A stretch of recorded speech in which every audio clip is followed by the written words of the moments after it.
वाह साथीहरू वाह, यो हो कि नेपालीमा हुनुपर्ने एउटा नेपालीपन भनेको यो हो कि आज छिमेकी राष्ट्र भारतको सिमाना नजिकै आगलागी हुँदाखेरिमा नेपाली दमकल गएर त्यहाँ आगलागी नियन्त्रण गरेको छ कि नेपाली सच्चा नेपालीको मन भनेको यो हो कि साथीहरू है। त्यस कारण आज यो न्युजले विश्व खाएको छ, आज विश्व खाएको छ, किनकि नेपालीमा एउटा सद्भाव, एउटा माया, एउटा आत्मीयता भनेको सधैँभरि रहिराख्ने चिज हो कि आज शिर उच्च भएको छ। नेपाली हुनुमा गर्व छ साथीहरू है। सबैजनाले कमेन्ट गर्नु होला।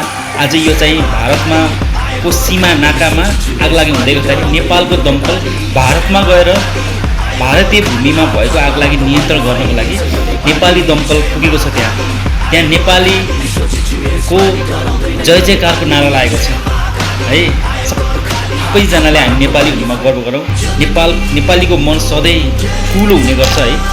आज यो भिडियोले मेरो छाती बहुत चौडा भएको छ साथीहरू। तपाईँहरू के भन्न चाहनु सबैजनाले कमेन्ट गर्नु होला। जय नेपालको नारा घस्किएको छ आज त्यो सीमावर्ती क्षेत्र भारतमा आज है। साँच्चीकै गर्वले छाती फुलेको छ साथीहरू है।